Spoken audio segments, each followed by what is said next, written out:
Good morning friends, कैसे हैं आप? मैं हूं आपकी मित्र भावना। नमस्कार।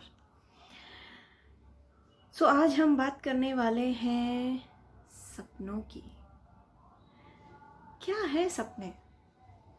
वो जो हम नींद में जाने के बाद देखते हैं, या वो जो हमारी नींद उड़ा देते हैं?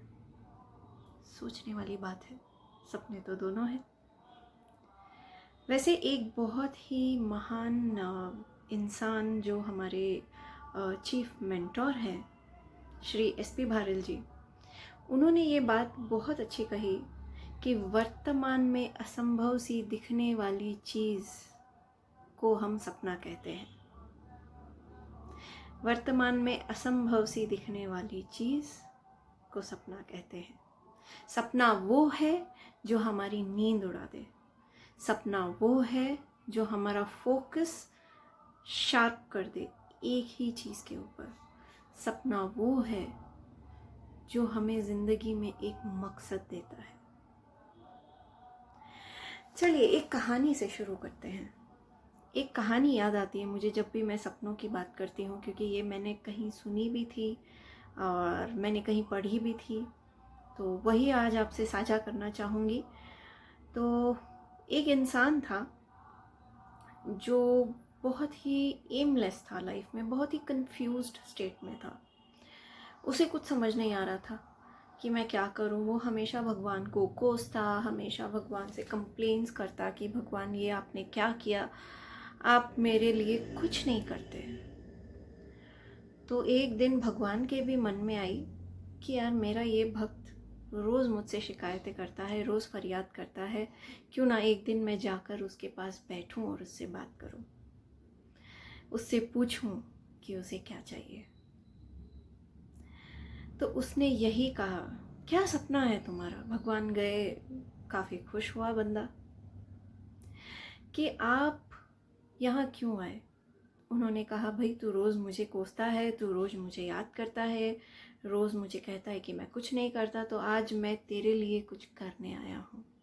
बता क्या करना है, बता क्या इच्छा है तेरी।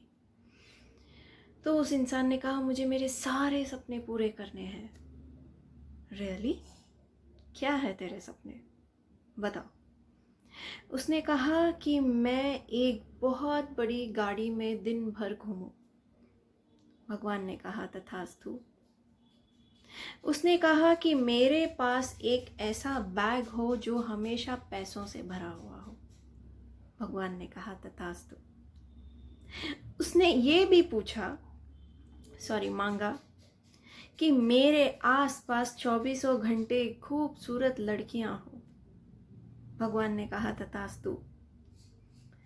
फिर उसने ये कहा कि मुझसे पूछे बिना कोई मेरी गाड़ी में ना चढ़ सकता है और ना ही उतर सकता है। मैं इतना इम्पोर्टेंट रहूं सबके लिए। भगवान ने कहा, तथास्तु।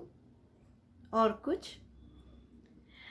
उसने कहा, नहीं, बस ये बता दो कि मुझे ये सब मिलने कब वाला है। भगवान ने कहा, बहुत जल्द, जब तू ये पाने की इच्छा जागृत कर लेगा तब। ओके। तो भगवान से वही मुलाकात हुई। भगवान ने ये भी पूछा कि भाई और कुछ चाहिए आपको? उसने कहा, कुछ नहीं। ओके। भगवान चले गए अपने धाम, और वो इंसान बस वेट कर रहा था कि कल मुझे मेरा सपना पूरा होने वाला है। और दोस्तों, वो एक बस कंडक्टर बन गया, क्योंकि वो पूरे दिन एक बड़ी गाड़ी में सफ़र कर रहा था। उसके पास एक बैग था जो पैसों से भरा हुआ था। उसके आसपास खूबसूरत लड़कियां थी, और कोई भी उसे पूछे बिना और उसके पूछे बिना ना उतर सकता था ना चढ़ सकता था। क्या सीख मिलती है हमें इस कहानी से? Be specific.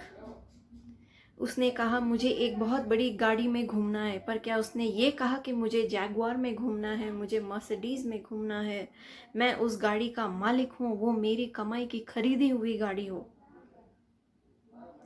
ये होती है crispness of your dreams. Be very specific of your dreams. हम अक्सर बहुत कुछ सोचते हैं कि मुझे ये हो जाए, मैं वो करूं, मैं ये करूं, पर क्या हम श्योर हैं हमें एग्जैक्टली क्या चाहिए?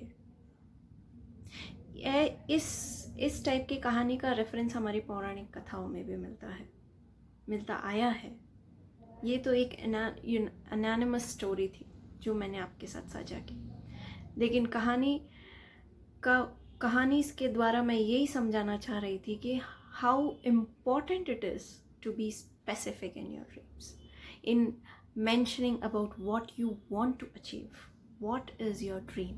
आपका सपना क्या है, आपको क्या चाहिए, वो आप बहुत ही स्पष्ट और बहुत ही स्पेसिफिक तरीके से बताएं, अपने आप से कहें, अपना एक ड्रीम बोर्ड बनाएं, अपने घर में लगाएं, और हंसने वाले हंसते रहेंगे, हम हमारे सपने पूरे करते रहेंगे।